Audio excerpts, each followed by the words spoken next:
हाय viewers, तो चलिए शुरू करते हैं आज की कहानी का सफ़र, जिसका नाम है सूरज का सातवां घोड़ा और जो धर्मवीर भारती द्वारा लिखी गई है। तो चलिए सुनते हैं ये कहानी।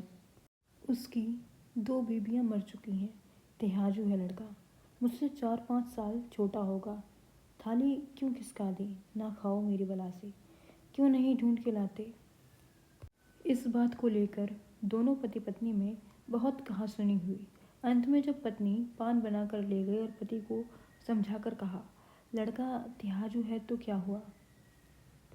इसी तरह की बातें समझाकर उन्होंने उन्हें राजी कर लिया। जब जमुना के द्वारे बारात चढ़ी तो माणिक मुल्ला ने देखा और उन्होंने उस पुख्ता दीवार का जो वर्णन दिया, उसमें हम लोग लोटपोट हो गए। जमुना ने उसे देखा तो बहुत रोई, जेवर चढ़ा तो बहुत खुश हुई।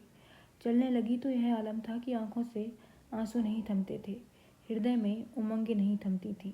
जब जमुना लौटकर मैके आई तो सभी सखियों के यहाँ गई। अंग अंग पर जेवर लदा था, रोम रोम पुलकित था और पति की तारीफ करते जवान नहीं थकती थी।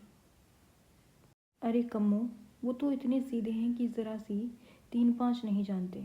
ये जैसे छोटे से बच्चे हों। पहली दोनों के मैके वाले सारी जायदाद लूट ले गए, नहीं तो धन फटा हुआ पड़ता था। मैंने कहा, अब तुम्हारे साले साली आएंगे तो बाहरी से विदा करूँगी, तुम देखते रहना। तो बोले, तुम घर की मालकिन हो, सुबह शाम दाल रोटी दे दो बस, मुझे क्या करना है। 24 घंटा मुँह देखते रहते हैं। ज़रा सी कही गई बस सुनते हो, ओजी सुनते हो, अजी कहाँ गई।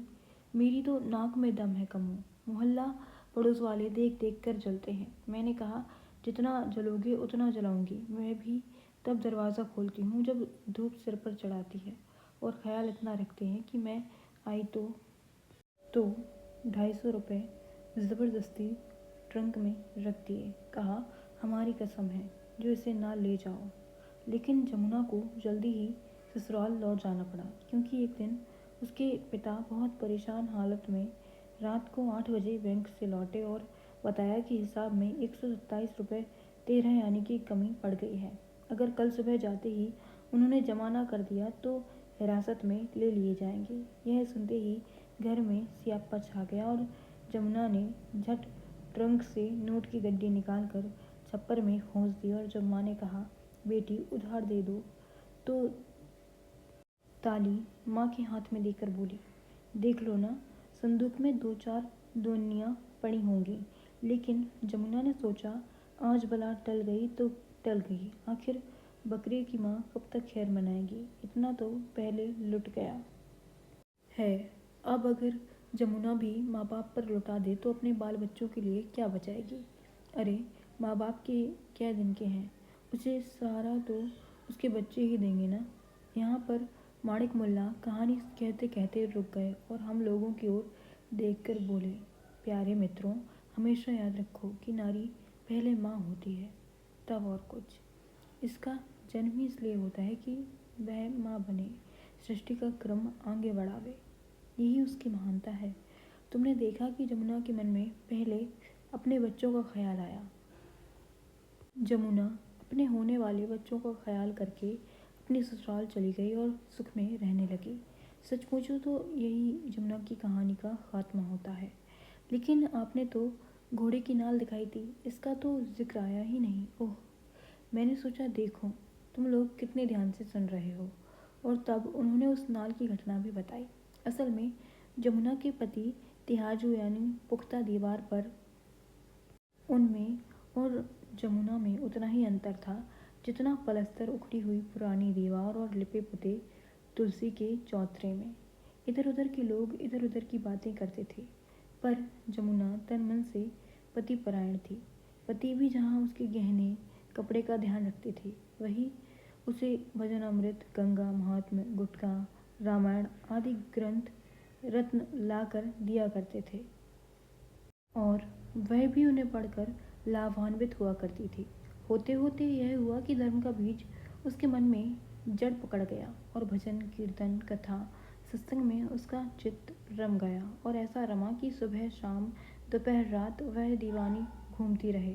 रोज़ उसके यहाँ साधु संतों का भोजन होता रहे और साधु संत भी ऐसे तपस्वी और रूपवान की मस्तक से प्रकाश फूटता था। वैसे उसकी भक्ति बहुत निष्काम थी, पर जब साधु संत आशीर्वाद दें कि संतानवती भवा, तो वह उदास हो जाया करे। उसके पति ने उसे बहुत समझाया, अजी वह तो भगवान की माया है, इसमें उदास क्यों होती हो। लेकिन संतान की चिंता उन्हें भी थी, क्योंकि इतनी बड़ी जागीर के जमींदार का वारिस कोई नहीं था। अंत में एक दिन वे और जमुना दोनों एक ज्योतिषी के यहाँ गए, जिसने जमुना को बताया कि उसे कार्तिक भर सुबह गंगा नहाकर चंडी देवी को पीले फूल और ब्राह्मणों को चना, जौ और सोने का दान करना चाहिए। जमुना इस अनुष्ठान के लिए तुरंत राजी हो गई, लेकिन इतनी सुबह किसके साथ जाए। जमुना के पति जमींदार साहब से कहा कि वे साथ चला करें, पर वे ठहरे बूढ़े आदमी।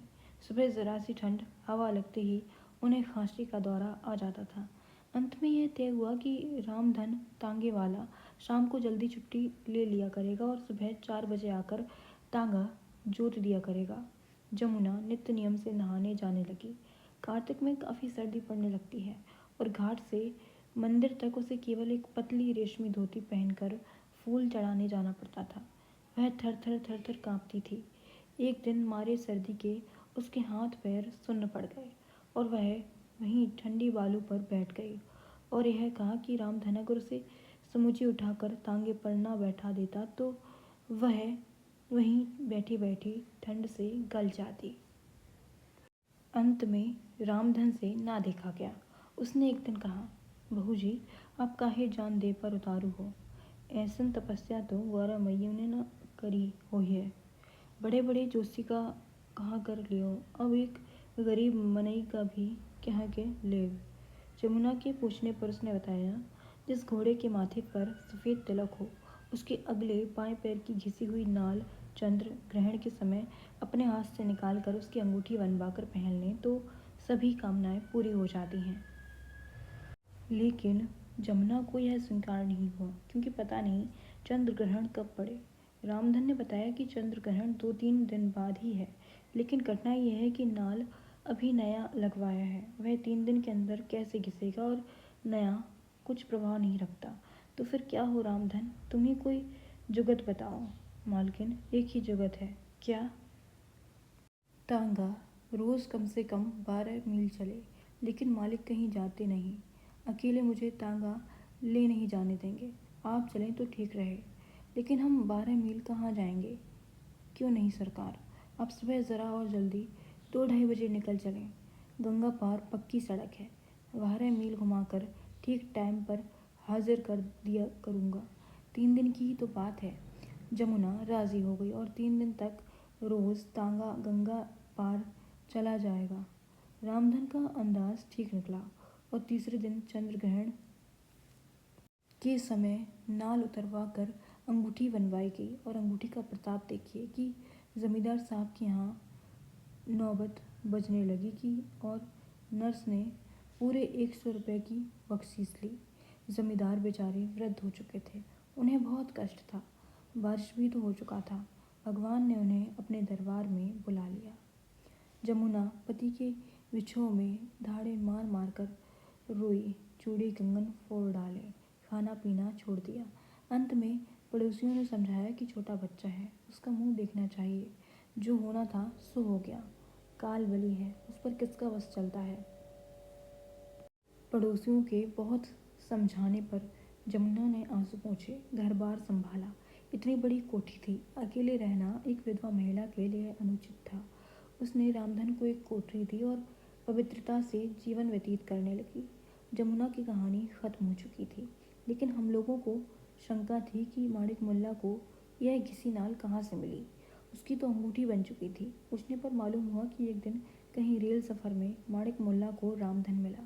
सिल्क का कुर्ता, पान का डब्बा, बड़े ठाठ थे उसके। माणिक मुल्ला को देखते ही उसने अपने भाग्योदय की सारी कथा सुनाई और कहा कि सचमुच घोड़े की नाल में बड़ी तासीर होती है। और फिर उसने एक नाल माणिक मुल्ला के पास भेज दी थी। उन्होंने उसकी अंगूठी न बनवाकर उसे हिफाजत से रख लिया। कहानी सुनाकर माणिक मुल्ला श्याम की ओर देखकर बोले, देखा श्याम, भगवान जो करता है भले के लिए करता है। आखिर जमुना को कितना सुख मिला। तुम व्यर्थ में ही दुखी हो रहे थे, क्यों? श्याम ने प्रसन्न होकर स्वीकार किया कि वह व्यर्थ में दुखी हो रहा था। अंत में माणिक मुल्ला बोले, लेकिन अब बताओ इसकी निष्कर्ष क्या निकला? हम सभी को इस कहानी का यह निष्कर्ष बहुत अच्छा लगा और हम सभी ने शपथ ली कि कभी किसी प्रकार के ईमानदारी के श्रम को नीची निगाह से ना देखेंगे, चाहे वह कुछ भी क्यों ना हो। इस तरह माणिक मुल्ला की दूसरी निष्कर्षवादी कहानी समाप्त हुई। Thank you for watching.